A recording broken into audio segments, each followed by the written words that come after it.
સ્વામિનારાયણ સંપ્રદાય એટલે મોક્ષનો સંપ્રદાય છે.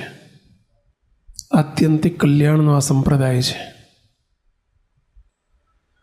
સ્વામિનારાયણ ભગવાન ગઢપુરમાં બિરાજેલા, સભા કરીને બિરાજેલા.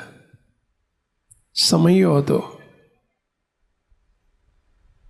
સંતો વિચરણ કરતા કરતા ગઢપુર આવી રહ્યા છે. સ્વામિનારાયણ ભગવાને તમામ સંતોને કહેલું કે સંતો, તમે ગામો ગામથી વિચરણ અટકાવી અને સમયામાં આવી જજો. સંતો રસ્તામાં ચાલતા ચાલતા આવી રહ્યા છે અને એમાં એક ખેડૂતનું ખેતર હતું અને એમાંથી સંતો પસાર થતા હતા. સંતોએ અરસપરસ વાતો કરે છે કે ભાઈ શું વાયું છે. એક સંત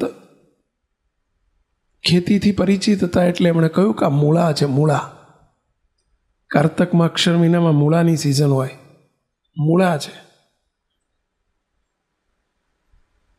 પેલો ખેડૂત ઊભો તો સંતોએ પ્રાર્થના કરી, વિનંતી કરી બે હાથ જોડીને કે હે ભાઈ, અમે સ્વામિનારાયણ ભગવાનના સાધુ છીએ. અમે અત્યારે સ્વામિનારાયણ ભગવાનના દર્શન કરવા માટે જઈ રહ્યા છીએ. અમે 4 સંતો છીએ. 4 સંતો હતા. અમારે બીજું કંઈ જોતું નથી, પરંતુ તમે મૂળા વાયા છે.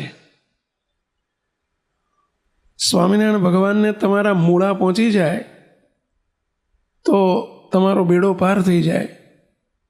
માટે જો મૂળા આપો તો તમે હા પાડો તો અમે લઈ જઈએ.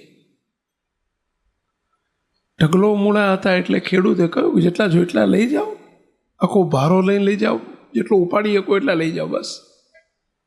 સંતો કે ના, અમારે એક એક મૂળો 4 સંતોને લેવો છે. એક એક મૂળો.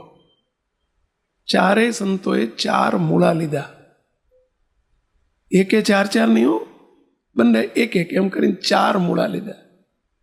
આ તારા મૂળા, હે ભાઈ આ તમારા મૂળા. સંતો કહે છે અમારા ભગવાનના મુખ સુધી પહોંચી જશે એટલે ઠેઠ અક્ષરધામમાં તમારા મૂળા પહોંચી ગયા એમ સમજજો. સંતો 4 મૂળા લઈને મહારાજ પાસે આવ્યા. સ્વામિનારાયણ ભગવાન સભા કરીને બિરાજેલા. સંતોએ ભગવાન આગળ લાઈન 4 મૂળા મૂક્યા અને કહ્યું, હે મહારાજ, આ એક ખેડૂતની વાડીમાંથી અમે 4 મૂળા લાવ્યા છીએ. એણે 1 રૂપિયો, 1 જઈ પણ લીધો નથી. એ વખતે જઈ કહેવાતો, જઈ એટલે પૈસો. 1 પૈસો લીધો નથી.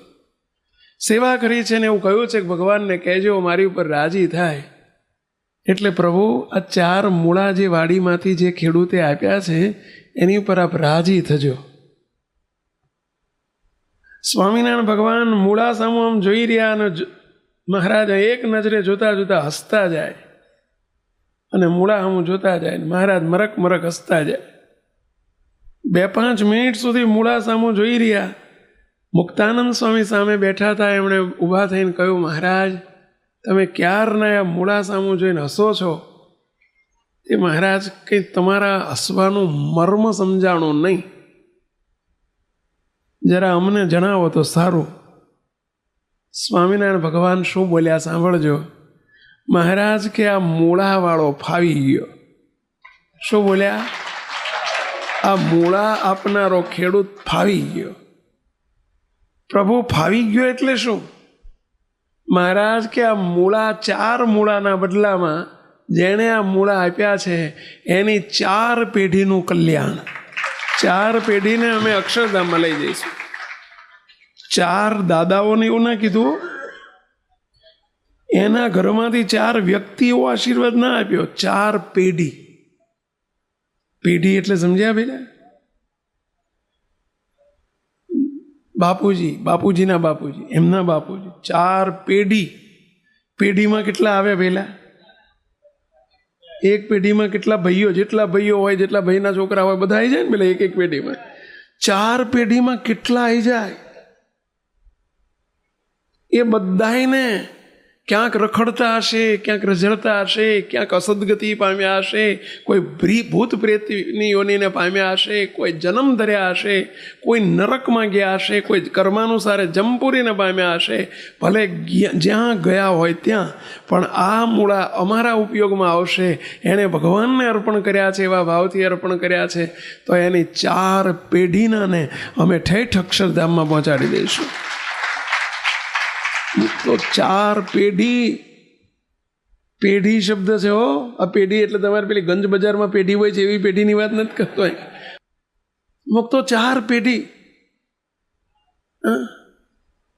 કેટલા ભાઈઓના દીકરાના દીકરાને કેટલા આવી જાય. એટલાના જ્યાં રખડતા હોય, રજડતા હોય, જ્યાં હોય ત્યાં એ ભગવાન એનું પૂરું કર. મહારાજ કે એનું પૂરું. બોલો. હવે આ તો થઈ ભૂતકાળની વાત. આ તમે બધા અહીંયા ફૂલ લાવતા હતા, નાળિયેર મૂકતા હતા, શ્રીફળ મૂકતા હતા. આ સેવક તો હું ક્યારનો એ જ જોયા કરતો હતો. મહારાજને પ્રાર્થના કરતો હતો કે મહારાજ તમે જે ગઢડામાં બેઠા હતા એના એ જ તમે અત્યારે અહીં બેઠા છો.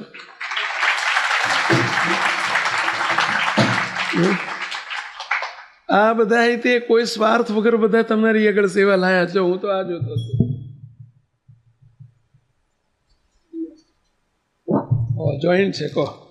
હવે આમાં કેટલી ખારેકો હશે? 50 હોય છે, મતલબ 50 હશે, કેટલી હશે? હોય કે છે તો નહીં, 50 ગણીએ આપણે. બહુ હોય બહુ. આમાં દ્રાક્ષ કેટલી છે? લ્યો ઓછા 2 દાણા તો હશે.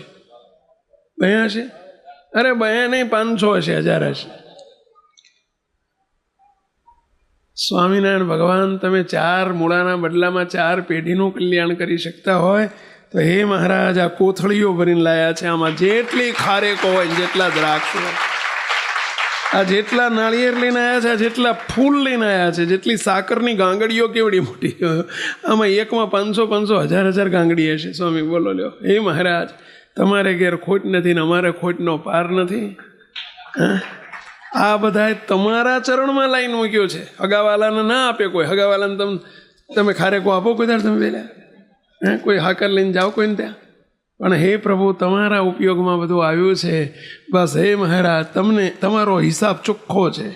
બહુ કોમ્પ્લિકેટેડમાં તમે માનતા નથી. કેલ્ક્યુલેટરની જરૂર તમારે પડતી નથી કે એક મૂળાના બદલામાં 1 પેઢીનું કલ્યાણ, 4 મૂળાના બદલામાં 4 પેઢીનું કલ્યાણ. તો હે મહારાજ 1 ખારેકના બદલામાં 1 પેઢીનું કલ્યાણ તમારે કરવાનું છે.